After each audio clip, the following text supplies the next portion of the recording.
In a museum display case, behind clean glass and soft lighting, sits a small piece of cotton cloth. It looks ordinary, lightweight, simple, cheap, the kind of fabric that fills closets around the world. Most people would never look at it twice. But 200 years ago, cloth like this helped power one of the largest industrial systems ever created. An empire of machines, factories stretching across entire cities, forests of brick chimneys pouring smoke into the sky, thousands of spinning frames turning day and night. And hidden inside that machine empire were children, lots of them, some as young as 6, some working before sunrise, some working until long after dark. Many would spend more time inside a cotton mill than inside a classroom. Today, the Industrial Revolution is often remembered through its inventions: the spinning frame, the water frame, the power loom, the steam engine, the machines that transformed manufacturing and helped create the modern world. But the machines themselves were only part of the story, because every machine created a new problem. The faster the machines became, the more workers they required. The more factories expanded, the more labor they consumed. And factory owners discovered something disturbing. Children were small. Children were cheap. Children could fit beneath moving machinery. Children could perform repetitive tasks for long hours. The cotton industry did not simply employ child workers. It was designed around them. Entire production systems depended on their labor. Entire fortunes were built upon it. Entire cities grew because of it. The cotton machine empire transformed Britain, and eventually much of the world. It created unprecedented wealth. It lowered the cost of clothing. It accelerated industrial growth. It helped launch the modern economy. But behind every spinning machine stood workers whose names were rarely recorded. And among the most vulnerable were the children. Children cleaning machinery while gears still moved. Children crawling beneath spinning frames. Children breathing air thick with cotton fibers. Children learning that industrial progress often demanded sacrifices they were too young to understand. The cloth survived. The factories became famous. The inventors entered history books. But millions of childhoods disappeared into the machinery. And that raises a larger question. If the Industrial Revolution made modern life possible, why did one of its most successful industries become dependent on the labor of children? And what does that reveal about the true cost of building the modern world? Welcome to History Forged. This channel explores the rise of industry, the evolution of engineering, and the people who worked inside the world's most powerful machines. We cover steel production, railways, infrastructure, industrial disasters, manufacturing systems, and the technologies that transformed civilization. If that sounds interesting, subscribe and join us for more industrial history and engineering documentaries. Before the cotton mills appeared, before the factory whistles echoed across industrial cities, and before children spent their days tending machinery, cloth was one of the most labor-intensive products on Earth. Every shirt, every blanket, every sail, every piece of fabric required an extraordinary amount of human effort. The process began with raw fibers. Those fibers had to be cleaned, prepared, spun into thread, woven into cloth, and finished for use. Each stage required skill. Each stage required time, and each stage depended almost entirely on human hands. For centuries, this system changed very little. Across Britain and much of Europe, textile production was organized through what historians often call the domestic system. Work happened inside homes, cottages, and small workshops. Families participated together. One person spun thread, another wove cloth, others prepared fibers or transported materials. Production was dispersed across thousands of households rather than concentrated in factories. The system worked, but only up to a point. As populations increased during the 17th and 18th centuries, demand for cloth exploded.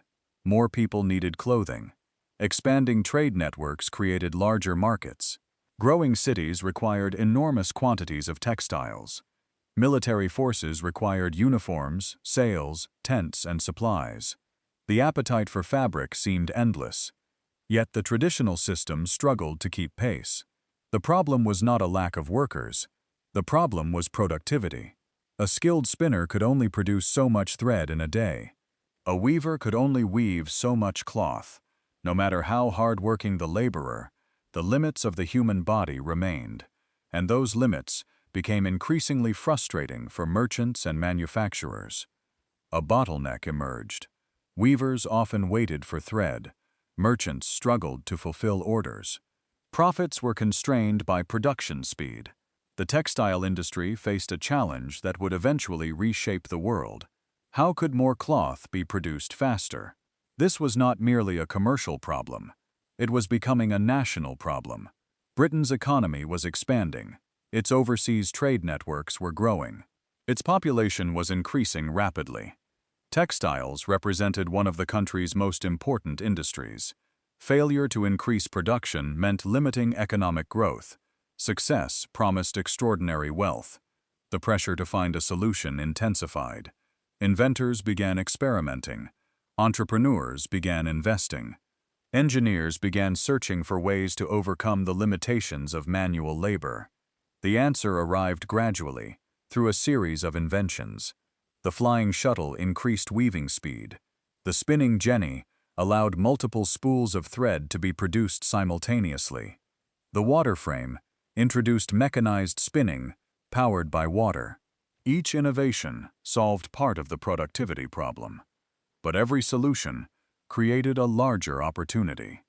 Machines could produce more than individual workers, and if machines could produce more, perhaps production should be reorganized around the machines themselves. This was the birth of a new idea. Instead of bringing materials to workers, workers would come to the machines. Instead of thousands of scattered households producing textiles, manufacturing could be concentrated inside centralized buildings. Instead of relying entirely on skilled artisans, production could be divided into specialized tasks. The factory system began to emerge. At first, this transformation seemed almost miraculous. Output increased dramatically. Manufacturers could produce larger quantities of cloth. Costs declined. Markets expanded. Textiles that had once been expensive became increasingly affordable. The system appeared to solve the industry's greatest problem, but hidden inside the solution was another challenge. The machines required constant attention. Spinning frames needed monitoring. Broken threads needed repair. Fibers needed feeding. Machinery required cleaning. Production had to continue without interruption. The larger the factory became, the more workers it required. This created an unexpected labor demand. The machines were increasing productivity, yet they also generated countless repetitive tasks. Many of these tasks did not require years of training. They required patience, dexterity, speed, and the willingness to perform the same action repeatedly for long periods. Factory owners quickly realized something. Children possessed qualities the system valued. Small hands could reach places adults could not. Small bodies could move beneath machinery. Children could be trained for narrow tasks relatively quickly, and perhaps most importantly from the employer's perspective, children could often be paid less than adults. The industrial system had solved a productivity problem, but in solving it, it had created a labor problem. Factories needed workers, lots of workers. Entire industrial regions began competing for labor. The search expanded beyond adult men, beyond skilled artisans, beyond traditional workers. It reached into families, into poor communities, into orphanages, into childhood itself. This transformation did not happen because industrialists were uniquely cruel.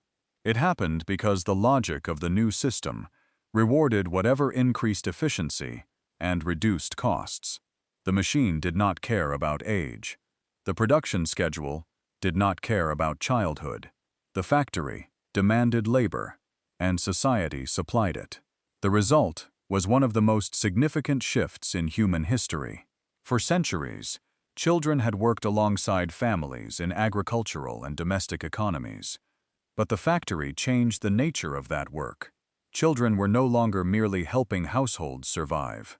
They were becoming components inside industrial systems. The cotton industry was creating something unprecedented, a world where childhood itself could be organized around machinery. And as the first mills expanded into vast industrial complexes, few people fully understood what that transformation would mean. Because building the cotton machine empire was one thing, living inside it was another entirely. The first cotton mills did not look like the future. They looked like experiments. Large buildings clustered beside rivers, rows of unfamiliar machinery, water wheels turning steadily through the day, owners hoping their investments would succeed, workers learning how to operate systems nobody had seen before. Yet hidden within these early factories was a revolutionary idea. Production no longer depended primarily on human skill. Production depended on organizing labor around machines.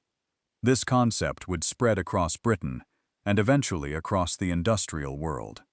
The cotton industry became the proving ground. It was here that the factory system demonstrated its extraordinary power. And it was here that one of history's largest labor transformations began. The earliest mechanized mills relied heavily on water power. Rivers provided energy for spinning frames and other equipment. Factory owners deliberately built near reliable waterways. Entire communities emerged around these industrial sites. Workers moved where the machines were. The geography of labor began changing. For generations, textile production had been scattered across homes and villages. Now it was becoming concentrated inside industrial complexes. The machine was reorganizing society. The growth was astonishing. A single mechanized mill could produce more thread than countless domestic spinners working independently. Profits increased. Investors took notice. More mills appeared. Competition intensified. Each owner sought greater efficiency. Each new factory attempted to produce more than the last. The system rewarded expansion, and expansion created a constant need for labor. The machines could not operate alone. Threads snapped, fibers jammed, dust accumulated. Equipment required supervision. The factory floor demanded human attention at every moment. The larger the mills became, the more workers were needed. But the type of worker required by the cotton industry differed from traditional craftsmen. The machines handled much of the technical complexity. Many tasks became highly specialized. Workers repeated narrow functions throughout the day. An adult artisan capable of producing an entire textile product was no longer always necessary. Instead, factories required large numbers of people performing specific operations within a larger system. This changed the economics of labor. Children suddenly became attractive to employers, for reasons that reflected the structure of the machines themselves. Many early textile machines were large, complex, and crowded together. Broken threads required quick repairs. Loose fibers had to be removed. Certain maintenance tasks involved reaching into tight spaces. Smaller workers could often perform these duties more easily than adults. Factory owners increasingly recruited children because the industrial system rewarded it. The machine shaped the workforce. As production expanded, labor shortages emerged in some regions. Mill owners looked beyond traditional sources of workers. Poor families became important labor pools. Workhouses and orphanages became important labor pools. Industrialization created demand faster than society could comfortably supply it. The result was a growing pipeline of child labor entering textile factories. In some cases, children lived with families and walked to work each day. In others, they were transported from distant institutions and housed near mills. The details varied. The underlying pattern remained the same. The cotton industry was expanding so rapidly that childhood became part of its labor strategy. This was not a temporary phenomenon. It became embedded within the system itself. As mills multiplied, industrial cities began transforming. Places like Manchester became symbols of a new age. Brick factories dominated skylines. Chimneys released smoke continuously. Streets filled with workers moving according to factory schedules. Entire urban environments evolved around textile production. The cotton industry became one of the engines of industrial growth. Its success inspired imitation. Factory methods spread into other industries. Entrepreneurs observed the productivity of mechanized textiles and attempted similar approaches elsewhere. The cotton mill became a model, not simply for manufacturing, for industrial organization itself. The principles were clear: centralize production, concentrate labor, maximize machine utilization, increase output, reduce costs, repeat. The formula generated extraordinary economic results. Clothing became more affordable. Textile exports increased. Industrial wealth accumulated rapidly. Britain strengthened its position as a manufacturing power. From a purely economic perspective, the system appeared remarkably successful. But success concealed deeper realities. The numbers recorded production. They recorded profits. They recorded exports. They rarely recorded exhaustion. They rarely recorded what happened inside the mills during a 12-hour shift. They rarely measured the consequences of organizing thousands of children around machines designed for maximum efficiency. Industrial reports often celebrated growth. Visitors admired engineering achievements. Investors admired financial returns. The cotton machine empire appeared unstoppable, and in many ways it was. The system solved the productivity crisis that had challenged textile manufacturing for generations. It delivered vast quantities of cloth. It generated enormous wealth. It helped launch the Industrial Revolution itself. But every expanding system creates pressures of its own. The larger the factories became, the more disciplined the workforce had to become. The faster the machines operated, the more demanding the work became. The greater the profits, the stronger the incentives to keep production moving. The cotton industry had built an empire of machinery.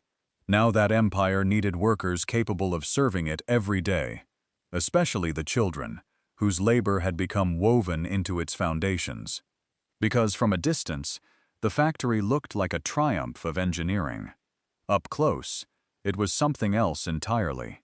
It was a world with its own rules, its own rhythms, and its own costs. And for the children inside it, that world would shape every hour of their lives. The cotton mill was a world built around motion. Everything moved. The machines, the belts, the spinning frames, the workers. Nothing was allowed to remain still for long, because stillness meant lost production, and lost production meant lost profit. For a child entering the mill, the first thing they experienced was not the machine itself. It was the sound. The noise was overwhelming. Hundreds of mechanical parts operating together created a constant industrial roar. Gears turned, frames moved, belts carried power through the building. The entire factory vibrated with energy. Communication became difficult. Workers often had to rely on gestures and signals. The machine dominated the environment. The child did not enter a workplace designed around human comfort. The child entered a system designed around production. The work itself varied depending on the role. Some children became scavengers. Their task was to collect loose cotton fibers and waste from beneath machinery. Some became piecers. They repaired broken threads as quickly as possible so machines could continue operating. Others cleaned equipment. Others carried materials between different stages of production. The tasks were often simple to understand, but simple did not mean easy. The machines never cared about fatigue. The thread still broke. The fibers still collected. The production schedule still continued. The child had to keep up. This was the central reality of factory labor. The worker adapted to the machine, not the other way around. A spinning frame could continue moving at a fixed speed. A loom could continue cycling. A production line could continue demanding output. The human body had to match the rhythm. For adults, this was already difficult.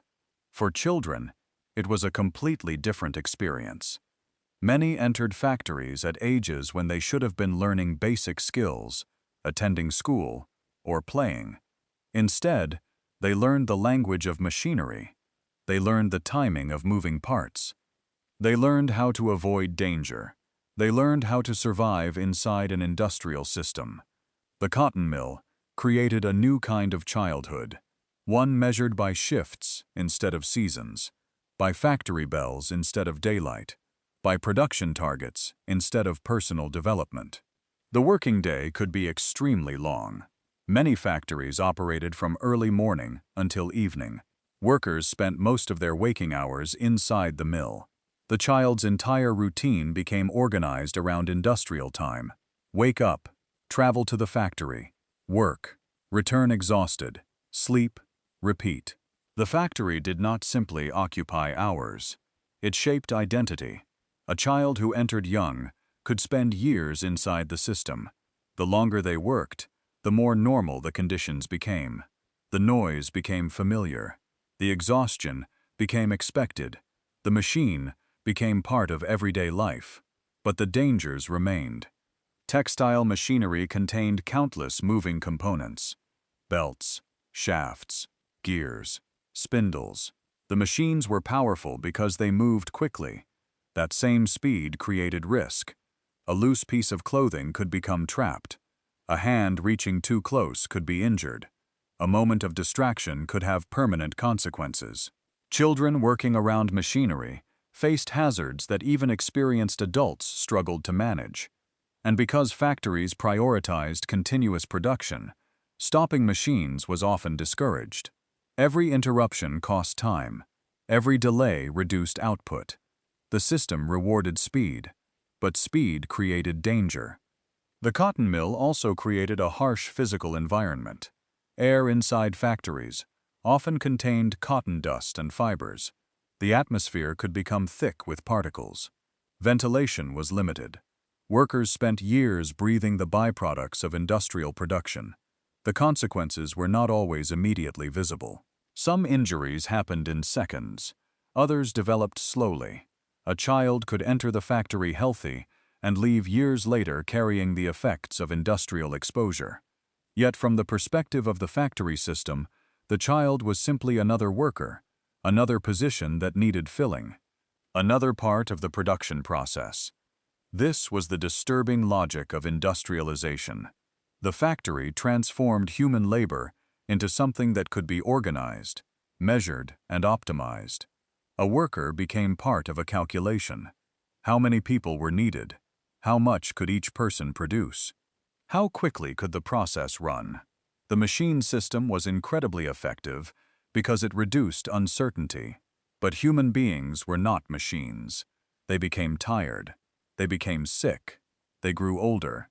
They had needs that did not fit neatly into production schedules. This created a conflict at the heart of industrial society. The factory demanded consistency. Human life required flexibility. The cotton industry revealed this conflict more clearly than almost any other sector, because the workers were not only adults seeking employment. Many were children whose lives were being shaped by industrial demands. And yet, the system continued because the incentives were powerful. Manufacturers wanted lower costs. Consumers wanted cheaper goods. Markets wanted more supply. The cotton machine empire delivered all of these things. The world gained affordable clothing. Businesses gained enormous wealth. Industrial cities expanded. But the cost was hidden inside the factory walls. The public saw the finished cloth. They rarely saw the child who helped produce it. They saw the success of industrial progress. They rarely saw the human machinery beneath it. But as the number of child workers grew, the question became harder to avoid. A society could celebrate industrial achievement. It could admire mechanical innovation. But could it continue building the future on the labor of children? Because eventually, the children inside the cotton mills would force the industrial world to confront what it had created. The cotton machine empire promised progress. It promised cheaper goods. It promised economic growth. It promised a future built on technology and efficiency. And it delivered those things. But inside the factories that created this new world, another reality existed. The Industrial Revolution had discovered a way to produce more than ever before, but it had not yet learned how to protect the people producing it. The children inside the mills experienced the industrial system at its most unforgiving. They were surrounded by machines designed for maximum output, machines that never became tired, machines that never needed rest, machines that never considered age, health, or exhaustion. The child worker had to fit into the system, and when the child could no longer keep up, someone else could replace them. This was one of the darkest features of early industrial labor. Workers were often treated as resources, not because every employer lacked compassion, but because the system itself rewarded reducing costs and increasing production. The factory was built around efficiency, and efficiency often meant using the cheapest available labor. Children became part of that calculation. The human cost appeared in many forms. The first was time. A childhood spent inside a factory was a childhood changed forever. The hours that could have been spent learning, developing skills, or experiencing ordinary life were consumed by industrial work. The factory schedule became the structure of existence. A child learned discipline, but not the discipline of education, the discipline of production. They learned punctuality because the factory demanded it. They learned repetition because the machines required it. They learned endurance because stopping was rarely acceptable. The second cost was physical. The human body was not designed for the conditions found in many early mills. Long periods of standing, constant movement, repetitive actions, little recovery time. For growing children, these demands could have lasting effects. Their bodies were still developing. Their strength was still forming. Yet the industrial system demanded adult levels of endurance. The factory did not slow down because workers were young. The machine continued its cycle. The child had to continue with it. Injuries were another constant danger. The machines that powered the cotton industry were large and powerful. They contained moving parts that could catch clothing or fingers. Children performing maintenance or cleaning tasks often worked dangerously close to operating equipment. Their small size made some tasks possible, but it also placed them in vulnerable positions. A moment of inattention could change a life permanently. The third cost was invisible: education. The industrial age created a contradiction. The same society that was becoming more advanced technologically was often failing to provide basic opportunities for many of its children. While factories became more sophisticated, many young workers remained trapped in cycles of limited education and low wages. The machine age was creating a more powerful civilization, but not everyone had equal access to its benefits. This became one of the central conflicts of the 19th century. Who should benefit from industrial progress? The owners who invested capital? The consumers who bought cheaper products? The nations that became wealthier? Or the workers whose labor made the entire system possible? The debate became impossible to ignore. Reports from industrial regions revealed conditions that shocked many observers. Reformers began investigating factories. Writers documented working conditions. Religious groups, politicians, and activists pushed for change. The public began asking questions that had previously been hidden behind factory walls. Was economic growth worth the sacrifice of childhood? Could a modern society call itself successful while relying on the labor of children? These questions challenged the foundations of the industrial system, because child labor was not an accidental side effect. It was connected to the way factories operated. The same features that made the factory successful also made child labor attractive: centralized production, continuous operation, cost reduction, maximum output. The system had created enormous wealth, but it had also exposed a moral contradiction. A society capable of building powerful machines had to decide whether it was willing to protect the humans working beside them. Gradually, pressure for reform increased. Laws began limiting child labor. Factory inspections expanded. Working hours were reduced. The idea that children required protection became stronger. But these changes did not happen because industrial society suddenly became generous. They happened because workers, reformers, and communities challenged the system. The people inside the factories forced the world outside them to look, and when society looked closely, it discovered something uncomfortable. The machines that represented progress had been built on invisible labor. The cotton industry was not simply an engineering achievement, it was a human system. And human systems always reveal their values through the way they treat their most vulnerable members. The decline of child labor did not mean the end of industrial hardship. Factories continued. Machines continued. Workers continued to face difficult conditions. But the struggle over child labor changed something important. It changed the way societies understood industrial progress. Progress was no longer measured only by production. It was increasingly measured by responsibility, by safety, by the treatment of workers. The children of the cotton mills had revealed a truth the industrial world could not ignore. A machine can increase human power, but it cannot determine what humans should do with that power. And as the cotton empire continued evolving, the world moved toward a new question. If machines had changed the nature of work forever, what would happen when the machines themselves changed again? The cotton machine empire did not disappear overnight. The factories did not suddenly become silent. The machines did not stop turning. Instead, the system slowly transformed. The same forces that created the industrial cotton industry eventually began changing it. Technology continued advancing. Manufacturing methods improved. Energy sources evolved. Production became increasingly efficient, and the role of the human worker began shifting. The early cotton mills were built around constant human supervision. Machines required workers at nearly every stage. Thread needed repairing. Fibers needed handling. Equipment needed cleaning. The factory depended on thousands of small human actions. But industrial systems never stopped searching for greater efficiency. Every generation of engineers attempted to make machines faster, more reliable, and easier to control. As machinery improved, some of the tasks once performed by children became less necessary.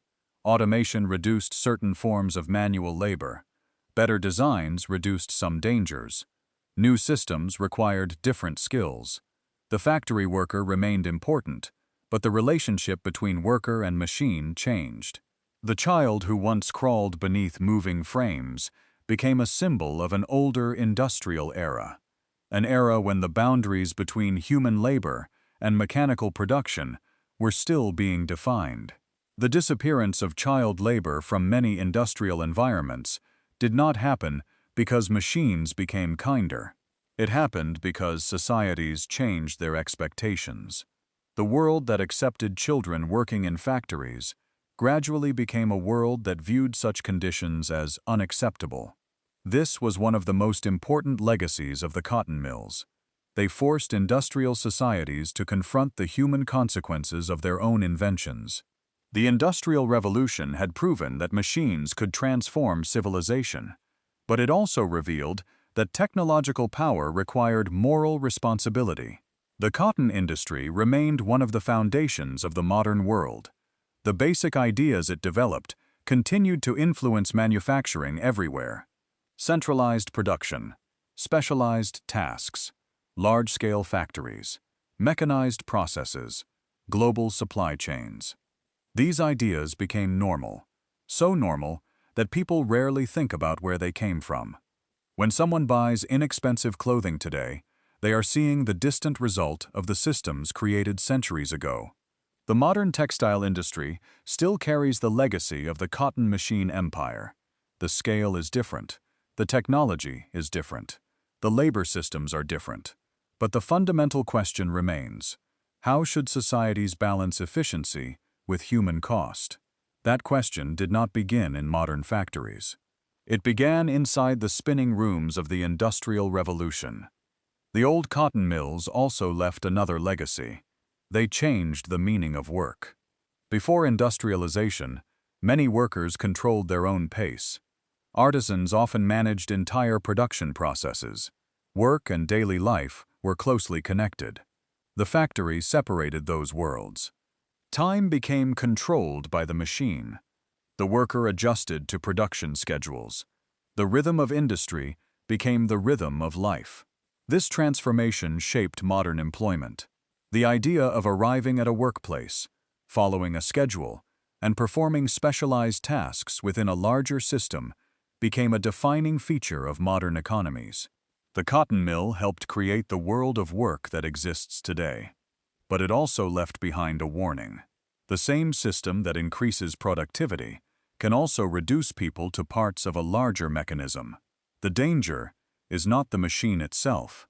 The danger is forgetting the human beings inside the system. The children of the cotton mills reveal this clearly. They were not simply victims of a cruel period in history. They were participants in a massive transformation that reshaped humanity. Their labor helped build the industrial world, but their suffering forced that world to question itself. They exposed the hidden price of progress. Today, many of the great cotton factories are gone. Some survive as museums. Some stand abandoned, their windows broken, their machinery silent. The spinning frames that once filled entire rooms with noise now sit covered in dust. The factory floor is quiet, but the silence carries history. Every machine has a story. Every empty workspace has a memory. Every brick wall once held thousands of human experiences. The cotton mill was never just a building. It was a system that connected invention, wealth, labor, and sacrifice. It created modern industry, but it also created some of the most difficult questions of the modern age. Who benefits from progress? Who pays for it? And who gets remembered? The inventors who designed the machines are often remembered. The entrepreneurs who built the factories are often remembered. The products that changed the world are remembered. But the children who stood beside those machines are much easier to forget. Their names rarely appear in history books. Their voices rarely survived. Yet without them, the cotton machine empire would not have operated as it did. They were part of the foundation. Not a footnote, a foundation. The Industrial Revolution built a world of extraordinary possibilities. It made mass production possible. It changed cities. It changed economies. It changed human expectations. But it also revealed something uncomfortable. Every great industrial system has a hidden side. Every machine has an unseen cost. Every advancement requires decisions about who carries the burden. The cotton machine empire gave humanity cheaper clothing and a new industrial future. But it demanded something in return. It demanded labor. It demanded endurance. And for many children, it demanded their childhood. The machines are silent now. The factories are fading. But the question they leave behind remains. When humanity builds a system powerful enough to change the world, will it remember the people who made that transformation possible?